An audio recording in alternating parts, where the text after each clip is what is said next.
মাহে রমজান আমাদের সামনে, আমি মাহে রমজানকে সামনে রেখে, রমজান আমাদের সামনে 6টা কথা, ছোট্ট ছোট্ট 6টা বিষয় একটু একটু করে শুধু বলতে চাই, বললেই আমার কথা শেষ। মাহে রমজানে, রমজান মাসে 6টি মোটা দাগের ইবাদত নতুন করে যোগ হয়। আগের সকল ইবাদত সেটা তো আছেই, আগের যত নিষেধাজ্ঞা হারাম গুনাহ এটা তো আছেই, নতুন করে 6টি গুরুত্বপূর্ণ ইবাদত রমজান মাসে যুক্ত হয়। একজন মুমিনের উচিত, আল্লাহ তাআলা যেহেতু আগের সমস্ত ইবাদত এর সাথে রমজানে আরো 6টি ইবাদত যুক্ত করেছেন নতুন করে, অতএব একজন মুমিনের উচিত একথা বুঝা যে রমজান মানেই ইবাদতের জন্য, রমজান মানেই আখিরাতের জন্য, রমজান মানেই নিজেকে গুনাহ থেকে মুক্ত করাবার জন্য, রমজান মানেই ভিন্ন কিছু, রমজান মানেই আলাদা কিছু, রমজান মানেই অনেক কিছু। এক ইমানদারের জন্য, যার আখিরাত দরকার, যার জাহান্নাম থেকে মুক্তি দরকার, যার মূলত জান্নাত দরকার, আর যার এগুলো দরকার নাই তার কাছে রমজান আর গাইরে রমজান ভিন্ন, রমজান এবং অন্য সময় বরাবর। তার হলো পেশাব পায়খানা, তো এটা তো সব মাসে বরাবর। তার হলো বাদ্যুকা খাওন, তো তার তো এটা বরাবর। তার তো হলো যৌন চাহিদা পূরণ করা, লজ্জাস্থানের চাহিদা, এটা তো সারা মাসে সারা বছর বরাবর। তার জীবন তো হইল খাইছে, ঘুমাইছে, পেশাব পায়খানা করছে, যৌন চাহিদা পূরণ করছে, যখন যেভাবে, হালাল হোক আর হারাম হোক, হালাল নিজের স্ত্রী দেখা হোক আর মোবাইলের নর্তকী দেখা হোক, যেমনে হোক নিজের চাহিদা পূরণ হইলেই হয়েছে। এই যে জীবন, এই যা যাদের জীবন জন্তু জানোয়ারের মতো, তাদের জন্য রমজান কিছুই না, আলাদা কিছুই না।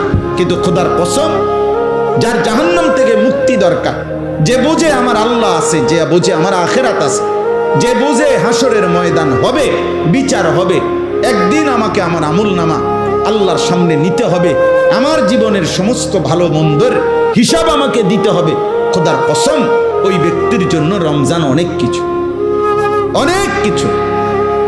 রমজান আলাদা কিছু, রমজান আলাদা কিছু। আমাদের অনেকের জীবনে রমজান আমরা বুঝি না। রমজান মানে অতিরিক্ত বুট মুড়ি পেঁয়াজ আলুর চপ, এই না। রমজান মানে এইটুকু। বরং একজন মুমিনের জন্য অনেক বড় পাওয়া, অনেক বড় চাওয়া মাহে রমজান। এখন 6টি মোটা মোটা নতুন অতিরিক্ত ইবাদত, সেটা কি? 1 নাম্বার রোজা, 2 নাম্বার তারাবি, 3 নাম্বার ইফতার, 4 নাম্বার সাহারি, ওই যে শেষ রাত্রে যে খায় সাহারি, 5 নাম্বার এতেকাফ, 6 নাম্বার শবে কদর। এই কয়টা হলো? 6টা। এই 6টা বিষয় নতুন অ্যাড হয় রমজান মাসে। রোজা, তারাবি, ইফতার, সাহারি, এতেকাফ, শবে কদর। 6টা হয়েছে। রোজা বলেন, তারাবি, ইফতার, সাহারি, এতেকাফ, শবে কদর। এই কয়টা হলো? 6টা। 1 নম্বর হলো রোজা। রমজানকে উপলক্ষ করে মহান আল্লাহ পাক রব্বুল আলামিন আমাদের জন্য 1 মাস রোজা ফরজ করেছেন। ফামান শাহিদা মিনকুমুশ শাহরা ফালিয়াসুমহু। আল্লাহ তাআলা বলেন, প্রত্যেক ইমানদার, তোমাদেরকে বলছি, প্রাপ্তবয়স্ক, আকেল, বিবেকবান, পাগল মস্তিষ্ক বিকৃতি নয়, এবং ইমানদার মুসলমান, বিবেকবান, প্রাপ্তবয়স্ক, তোমাদের প্রত্যেকের উপরে, পুরুষ বা নারী, যারাই রমজান মাস পাবে তাদের জন্য এই মাসের রোজা রাখা ফরজ। এই মাসের রোজা রাখা কি ফরজ। কেউ যদি প্রচন্ড অসুস্থ হয়, কেউ যদি লম্বা পথের মুসাফির হয়, কেউ যদি অতিশয় বৃদ্ধ হয়, ইত্যাদি বিভিন্ন পরিস্থিতিতে আলাদা আলাদা হুকুম, মাসিক ঋতুস্রাব হয়, বাচ্চা জন্মগ্রহণ করে, এরপরে পেটে বাচ্চা আছে, গর্ভবতী নারী, অথবা বাচ্চাকে দুধ পান করা, ইত্যাদি ইত্যাদি আলাদা আলাদা যেদি যা আছে সেটা ওলামায়ে কেরাম থেকে জেনে নেওয়া দায়িত্ব, যে আমার এই সমস্ত প্রতিকূল ভিন্ন কোনো পরিস্থিতিতে রোজার হুকুম কি, তো সেটা উনি জেনে নেবেন। ওগুলোর জন্য আলাদা আলাদা কোরআন এবং সুন্নাহর মধ্যে উলামায়ে কেরামের নিকটে বিস্তারিত মাসআলা বর্ণনা আছে। তাহলে মূল বিষয় হলো প্রত্যেক প্রাপ্তবয়স্ক মুসলমান বিবেকবানের উপরে রমজান মাস এসে পৌঁছলে, মানে হায়াত পাইলে রোজা রাখা কি, কথা বলেন না, ফরজ। ফরজ এটা। আল্লাহ নবী সাল্লাল্লাহু আলাইহি ওয়াসাল্লাম বলেছেন, এই রোজা যে ব্যক্তি রমজান মাসে পুরা এক মাস আল্লাহ তাআলার এই রোজার বিধান, আল্লাহর প্রতি ঈমান রেখে আল্লাহর নিকট নেকি অর্জনের আশায় রোজা রাখবে, নবী সাল্লাল্লাহু আলাইহি সাল্লাম ওয়াদা দিয়েছেন আল্লাহ তাআলা তার পেছনের জিন্দেগীর সব গুনাহ মাফ করে দিবেন। মান সামা রমাদানা ঈমানান ওয়া ইহতিসাবা গুফিরা লাহু মা তাকদ্দামা মিন যামবি। যে ব্যক্তি ঈমান রেখে সওয়াবের আশা করে রমজান মাসে রোজা রাখলো, তার পিছনের গুনাহ মাফ হয়ে গেল।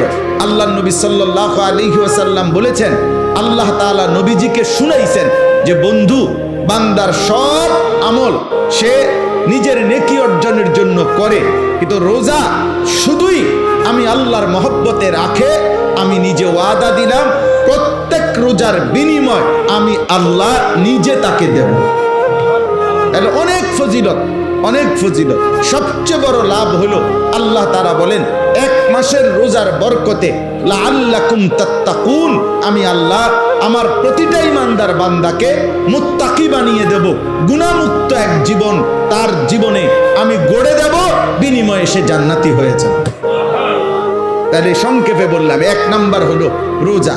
এজন্য দোস্ত নওজোয়ান ঠাট্টা করে, মস্কারি করে, খামখেয়ালি করে, বয়স্ক বাবা, মাঝ বয়সী ভাই রিক্সা চালায়, অটো চালায়, দোকানদারি করে, মাটি কাটে, অথবা গার্মেন্টস মিল ফ্যাক্টরিতে কাজ করে, অথবা বন্ধু বান্ধবদের আড্ডায় পড়ে, এমন অনেক আছে শুধু শুধু খামখেয়ালি করে।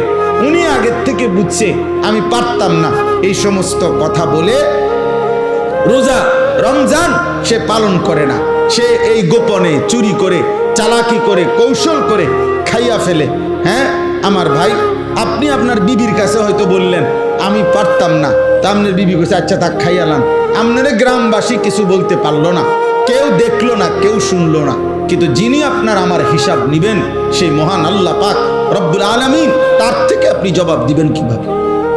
আপনার ভিতরের যোগ্যতা, শারীরিক সক্ষমতা আল্লাহ জানে না? কথা বলে না কেন? আল্লাহ জানে না? তো আল্লাহ তাআলা কোরআনুল কারীমের মধ্যে বলছে, রমজানের রোজার বিধান দিতে গিয়ে ইউরিদুল্লাহু বিকুমুল ইউসরা ওয়ালা ইউরিদু বিকুমুল উসরা। আল্লাহ বলে, বান্দা বিশ্বাস করো, আমি তোমাদের উপরে মোটেই কঠিন করতে চাই নাই, বরং আমি আল্লাহ চেয়েছি তোমাদের জন্য সহজ করতে। কি করতে বলেন? অতএব রোজা, রমজানের রোজা কোনো যুক্তিতেই কঠিন হইতে পারে না, কঠিন হইতে পারে না, বরং কারো কোনো দুর্বলতা, অক্ষমতা, অসুস্থতা, যেই কোনো রকমের সমস্যার কারণে মাসআলার ভিন্নতা কোরআন সুন্নাহর মধ্যে আছে, ওনার দায়িত্ব সেটা জেনে নেওয়া। কিন্তু ইচ্ছা করে রমজান মাসে আবদার জানাইতে হয় যে দোকানপাট, হোটেল, রেস্তোরাঁ খুলবেন না। হায় মুসলমান, এতটুকু নির্লজ্জ একজন মুসলমান কেমনে হয়? আপনার কাছে এটা আবদার জানাইতে হবে কেন? আপনি একজন মুসলমান না? এদ্দুর বিবেক, এদ্দুর আকল একজন মুসলমানের এতটুকু হবে না? এটা কথা হলো? এটা কথা হলো? এই জন্য আমাদের প্রত্যেকটা ছেলে দোস্ত, তোমাদের কাছে অনুরোধ, প্রত্যেকেই নিয়ত করেন যে ইনশাআল্লাহ আমরা রমজানের পুরো এক মাস রোজা রাখবো ইনশাআল্লাহ। বলেন ইনশাআল্লাহ। ছেলেরা বলো ভাই ইনশাআল্লাহ। অনেক বরকত। সবচেয়ে বড় কথা হলো যুবকদের জন্য রোজার একটা বড় ফায়দা কি? রাসূলুল্লাহ সাল্লাল্লাহু আলাইহি সাল্লাম স্পষ্ট বলছেন, ফাইন্নাহু লাহু বিজাউন, কোন ব্যক্তির যৌন চাহিদা নিয়ন্ত্রণ করার ক্ষেত্রে, নারীর প্রতি আকর্ষণ, নারীর প্রতি চাহিদা, জিনা ব্যভিচারের আগ্রহ, অসৎ চরিত্রহীন লম্পট্য নিজের নফসের চাহিদাকে হারাম চাহিদাকে দমন করার জন্য, নিয়ন্ত্রণ করার জন্য রাসূলুল্লাহ সাল্লাল্লাহু আলাইহি ওয়াসাল্লাম বলেছেন রোজা একটি কার্যকর মাধ্যম। এই জন্য কোনো যুবক যদি সারা বছর নিয়ম মাফিক কিছু রোজা রাখতে থাকে, আল্লাহ চাহে তো তার চারিত্রিক সৌন্দর্য খুব দ্রুত ফুটে ওঠে। প্রতি সোমবার রোজা রাইখা দেখো, প্রতি বৃহস্পতিবার রোজা রাইখা দেখো, প্রত্যেক আরবি মাসে 3 দিন 13, 14, 15 রোজা রাইখা দেখো। এই কম বেশি তাহলে আল্লাহ রসুলের ওয়াদা যে রোজা একটি ঔষধ যার দ্বারা যৌবনের চাহিদা, যৌন চাহিদা নিয়ন্ত্রণ হবে। আর রাসূলুল্লাহ সাল্লাল্লাহু আলাইহি সাল্লামের কথা মিথ্যা হইতে পারে না, নবীজির কথা কি হইতে পারে না, মিথ্যা হইতে পারে না। এই জন্য যুবক ছেলেদের জন্য এটা ভীষণ জরুরি। তুমি চালাকি করে ওরা, পৃথিবীর কেউ বলতে পারে নাই, কেউ তোমারে সাহস করে নাই। তোমারে জিজ্ঞাসা করছে তোমার বাবা মা রোজা রাখতি না? রাখতাম না। আর কি কিনলে রাখতাম না কইছি। আমের এত কথার দরকার কি? না, কারোই কোনো দরকার নাই, তোমারই দরকার তোমার আল্লাহর কাছে হিসাব দেওয়া। তোমার মতো মাতবর, এর চাইতে বড় মাতবর পৃথিবীর থেকে হারায় গেছে, হারায় গেছে।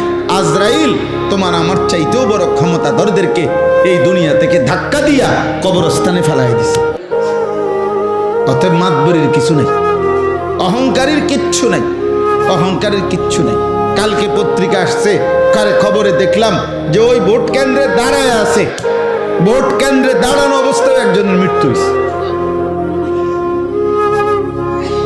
তাইলে এক চিরন্তন বাস্তবতা, এক চিরন্তন সত্য এটা। অতএব রোজা আমাদের কোনোভাবেই রমজানের রোজা একজনের রোজা না, বরং একজন আরেকজনকে রোজা রাখতে আমরা উৎসাহিত করবো ইনশাআল্লাহ। সাল্লাল্লাহু আলাইহি ওয়াসাল্লাম বলছেন আসসিয়ামু জুন্নাতুন, রোজা হচ্ছে গুনাহ থেকে বাঁচার ঢাল স্বরূপ ঢাল। যুদ্ধের ময়দানে তরবারির সাথে যেরকম ঢাল থাকে যা দ্বারা শত্রুর তরবারির আক্রমণ থেকে বাঁচানো হয়, নিজেকে রক্ষা করে, রোজা মানুষকে নবীজি বলছে যাবতীয় গুনাহ থেকে বাঁচার ক্ষেত্রে ঢাল স্বরূপ। আল্লাহ তাআলা তৌফিক দান করেন। আসেন দ্বিতীয় নাম্বার, তারাবি। দ্বিতীয় নাম্বার কি? তারাবি। 5 ওয়াক্ত নামাজ রমজান মাসেও ফরজ। আর এখনো কথা বলে না, 5 ওয়াক্ত নামাজ সারা বছরই মুমিনের জন্য কি ফরজ। একটা কথা ছেলের আব্বা, তুমি খাও দাও ফুর্তি করো, যাই করো কোনো অসুবিধা নাই, মনে রাখো, বাকি এতটুকু মনে রাখো, তোমার ভোটার আইডি কার্ড আর জন্ম নিবন্ধন সনদের হিসাবে না, বরং আল্লাহ রাসূল সাল্লাল্লাহু আলাইহি ওয়াসাল্লাম বলেছেন 5 ওয়াক্ত নামাজ যার জীবনে নাই, আল্লাহর নবী বলছে তার জীবনের মধ্যে ঈমানও নাই, ইসলামও নাই। নবীজি সাল্লাল্লাহু আলাইহি সাল্লাম বলছেন ফারকু মা বাইনানা ওয়া বাইনাল কুফরি আস-সালাহ। কোন ব্যক্তি ঈমানদার নাকি কাফের এটা পার্থক্য করার চিহ্ন আল্লাহর নবী বলেন নামাজ। অতএব নামাজবিহীন কোন নাফরমান যদি একেবারে 1 কোটি বারো চিৎকার দিয়া মাইকিং করেও সে বলে মুসলমান, আল্লাহ রাসূল বলছেন না, সে মুসলমান না। নবীজি বলছেন না। তো ঠিক একেবারে তোমার ভোটার আইডি কার্ড লইয়া তুমি কবরস্থানে যাইও, তোমার ভোটার আইডি কার্ড নিয়া তুমি হাসরের ময়দানে দাঁড়াই। দুনিয়ায় তো ভোগ করো, আহামরি তো আর কিচ্ছু নাই, কেউই তো আর অতিরিক্ত কোন নাফরমান কোন পাপী তো আর বাঘের গোস্ত খায় না, আর সিংহের গোস্ত খায় না, ফার্মের মুরগায় খায়, কক মুরগায় খায়। তাহলে দুনিয়া কিছুই ভোগ করে না, কিচ্ছু না, কিচ্ছু না, শুধু শুধু নিজের জীবনটা নষ্ট করে। মোবাইলের নর্তকী তো কেউ ধরেও না, সইও না, এটা শুধু চাইয়া থাকে। তাহলে এটা তো নিজেই বোঝে এটা বেহুদা, এর জন্য আল্লাহর নাফরমানি করে, 1 ওয়াক্ত নামাজ পড়ে না। আহা আশ্চর্য এটা। আমি এই জন্য সব সময় ভাবি যে নামাজ যে পড়ে না ছেলেরা, বাবা তোমরাও মনে রাখ, এর চাইতে আহাম্মক বেওকুফ আর কেউ হইতে পারে। বোকা তুমি, একদম বোকা, একদম বেওকুফ। অথচ 5 ওয়াক্ত নামাজ পড়ে শতভাগ দুনিয়া ভোগ করা যায়। খানা, খাদ্য, পেশাব, পায়খানা, স্ত্রী, সন্তান, সংসার, দালান, বিল্ডিং, বাড়ি ঘর সব কিছু দুনিয়া ভোগ করা যাচ্ছে নামাজ যারা পড়তেছে। তাহলে এখানে অসুবিধা কোথায়? কেন অসুবিধাটা কি? কি লাভ? নামাজ না পড়ে? কি ফায়দা, কি ফায়দা? অনেক ছেলে তোমাদের বেনামাজির চেহারা দেখলেই চিনা যায়, উস্কো খুস্কো চুল, এগুলো কোনোভাবেই শালীন সুন্দর না। চেহারা আরো পাউডার দিল, চেহারার মধ্যে একটা বিভৎস নাপাক তার চেহারার মধ্যেই ভাসে। কারণ যে নামাজ পড়ে না, সে পেশাব করে ঠিক মতো, সে পানি টয়লেট পেপার ঢিলাকুলুকো ব্যবহার করে না, কারণ তার তো নামাজ নাই। কাজে এই অপদার্থ, এই আহাম্মক, এই নিকৃষ্ট নিম্ন রুচির মানুষ, এটা মানুষের সমাজে চলাফেরার অনুপযুক্ত, জন্তু জানোয়ারের সাথে মানানসই, মানানসই, এটাই বাস্তবতা। এজন্য মূলত অপবিত্র মানুষ যে তার জীবনে নামাজ নাই, যার জীবনে নামাজ নাই তার সাথে কোনো পবিত্রতাও না।